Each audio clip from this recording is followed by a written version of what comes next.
Evening, brothers and sisters. I'm very grateful to have the opportunity to be here and to be here on time. It was a very close call for me. As we were driving to church, we witnessed an accident right in front of us, and the GPS was saying 5:05, 5:10, 5:15, and I know that I'm first to preach this evening, so thank God that I'm here, I'm alive, and I think everyone was safe as we drove by and saw the accident. So slava Bogu za это. But yeah, I'm very grateful to be here and to have this opportunity once again to stand and to be with the congregation today and to simply have a chance to maybe give us another reminder for this upcoming week. It's very interesting to think that we're already pretty much done with April. Now, one more month and we'll be in June, and that's already halfway through 2021. Gives us all a little bit of an opportunity to reflect on our own lives and what we've done, maybe what we haven't done, and see what we would change for the other half. This year has been a very interesting year. Much like the last one we've had, we've seen many difficulties in the nation. We've seen that sin continues to grow, and evil is continuously on the rise. And it seems like the world is falling apart. More so than ever before, Christians are called to live a life different than the world today. But it's hard. The world is filled with evil, it's filled with malice, it's filled with temptation, and simply disgusting things. The wicked are coming up in power, and the way of the Lord is seeming to be lost more and more each and every day. And at times we feel alone, and at times we feel like it gets difficult to continue to be positive, it gets difficult to continue to pray, and it gets difficult to continue to remain that Christian example that we're called to be. But we're called to do the impossible. Oftentimes during these days, we get tired.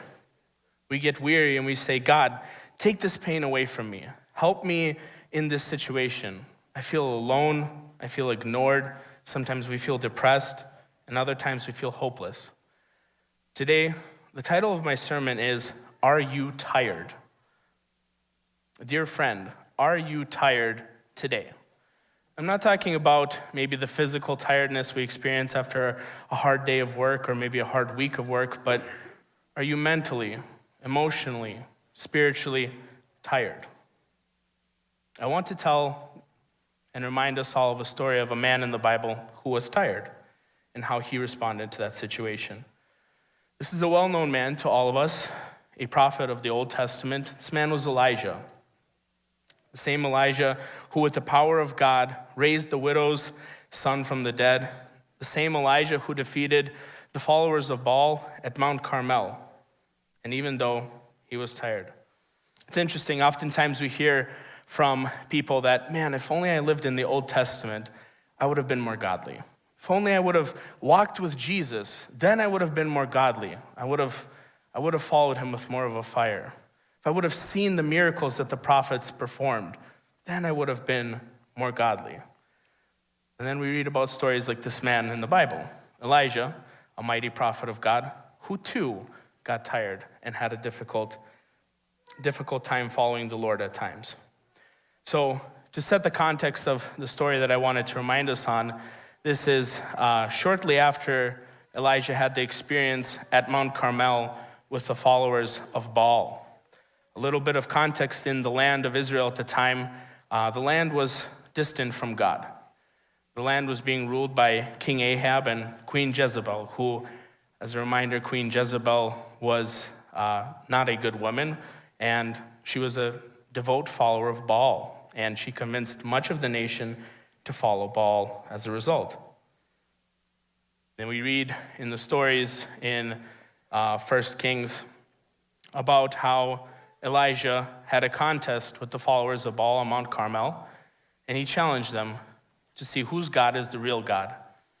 And as we know from reading the Bible, we are assured that our God is the God, that the God of Baal and the followers of Baal were set wrong. And as a result, Elijah slaughtered over 450 people on that day. None was left. And of course, this news quickly spread throughout the empire. and it quickly reached Jezebel, the wife of Ahab, or the queen of Israel. Listen to what she has to say about what Elijah did in the first book of Kings, chapter 19, verses 1 through 2. The first book of Kings, chapter 19, verses 1 through 2. It says, "And Ahab told Jezebel all that Elijah had done, also how he had executed all the prophets with the sword. Then Jezebel sent a messenger to Elijah, saying, 'So let the gods do to me, and more also, if I do not make your life as the life of one of them by tomorrow, about this time.'" What a lovely message to receive. After you just witnessed the God of Israel, the most incredible God in all of the universe, perform this miracle on Mount Carmel, you're burning, you're excited because you got to witness that, and through the power of God, you were able to participate in that. And then you received this message from the Queen of Israel saying, "By this time tomorrow, I want you to be dead. And if you aren't, I want much worse to happen to me." It's a lovely message, and at times, you have to just sit and wonder and think, what was Elijah experiencing? What was he feeling at that time? Realizing that the queen of the nation had this opinion of him. If she wanted to, she could have sent an entire army to get rid of Elijah. She could have sent the most experienced mercenaries and assassins to get rid of Elijah. It wouldn't have been difficult at all. And Elijah, realizing this, of course, immediately packs his bags and runs for his life. He runs as far and as fast as he can and eventually reaches a stopping point roughly a day away from where he started. Listen to his cries to the Lord in verse 4. Elijah says, "But he himself went a day's journey into the wilderness and came and sat down under a broom tree. And he prayed that he might die and said, 'It is enough. Now, Lord, take my life, for I am no better than my fathers.'" Is this the same Elijah who fought valiantly for the Lord? Is this the same Elijah who did those miracles, those amazing miracles with the power of God? The same Elijah who was a prophet of the Lord, who communicated with the Lord daily? Elijah was so afraid. He's so confused. He's so depressed by the situation that he was prepared to have God take him away from this planet. He was ready to go. But then something interesting happens. We continue to read, we see that Elijah falls asleep and an angel appears to him. And as that angel appears to him, he gives him food and tells him to get up and to continue because his journey was far. The angel of the Lord instructed that Elijah was to be set on a trip to Mount Horeb, or more commonly known as Mount Sinai, which from where Elijah was currently located was over 200 miles. So, of course, Elijah sets on this road for a 200-mile trip that eventually took him 40 days to complete. And as he's on this road, we can only imagine the thoughts this man is having. He realizes that every single time he stops at a river or a lake to fill his canister with water, that Jezebel might be around the corner. Every single time he stops to have a meal and to rest from his long journey, Jezebel and her assassins might be around the corner. Every time he goes to sleep, he has to wonder, will I wake to the army of Jezebel when I'm awake? He's constantly pressured, he's constantly on the run, and he's tired. But, as we read, he makes it to Mount Sinai. And when he makes it to Mount Sinai, he has a very interesting occurrence. Let's read in verses 9 through 12 what exactly happened. We read in verse 9, "And the word of the Lord came to him, 'What are you doing here, Elijah?' He replied, 'I have been very zealous for the Lord God Almighty. The Israelites have rejected your covenant. They've torn down your altars, and they put your prophets to death with the sword. I am the only one left, and now they're trying to kill me also.' The Lord said, 'Go out and stand on the mountain in the presence of the Lord, for the Lord is about to pass you.'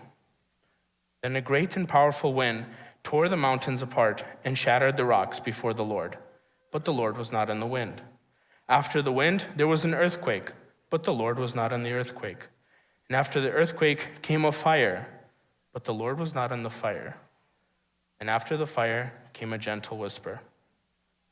As Elijah arrives at the cave, he's greeted by the Lord. And he asks him a simple yet complicated question. What are you doing here, Elijah? Isn't that an interesting question for the God of the universe, someone who knows everything, to ask you? What are you doing here, Elijah? He gives Elijah an opportunity to come and to speak his frustrations. What are you doing here, Elijah? Listen to how Elijah responds. He says, God, I've been on fire for you this entire time. I have obeyed your commands, but your children, the children of Israel, have forsaken your covenant. They don't care about your word. They've torn down your altars. They've killed your prophets. Only I am left. Everyone else is gone. Elijah brings his frustrations to God and tells him what's been worrying him. He tells him what he's carried for over 40 days on his journey. And I'm sure that as he's traveling, all he could do was think about his life and how nervous he was to lose it, and how confused he was and how tired he was. The discouraging times in Elijah's life made him feel more isolated and more lost than ever before.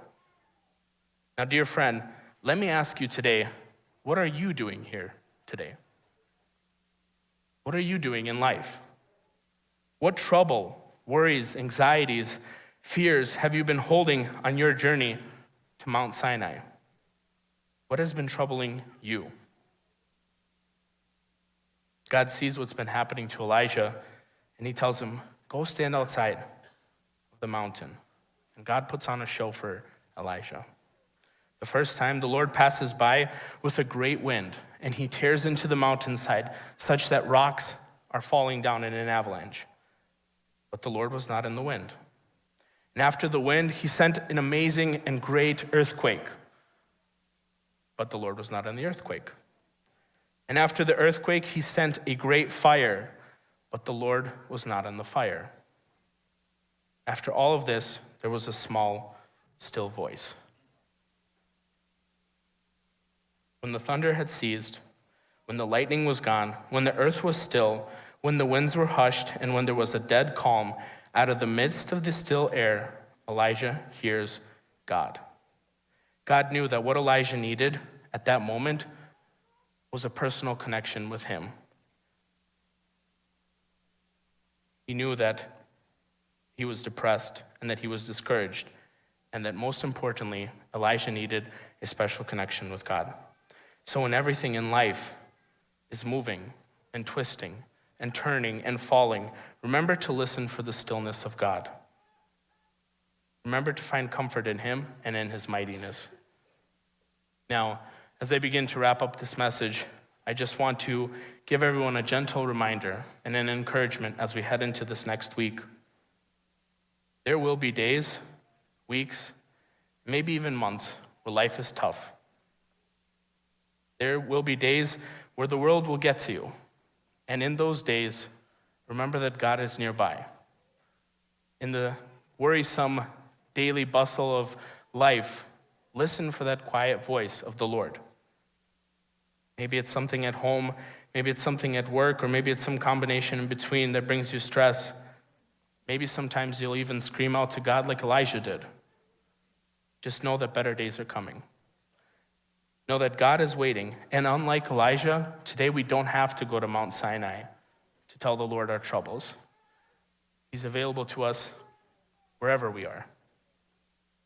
He's here. Listen for him through the silence, and you will hear him. And with that, I'd like to call us to prayer.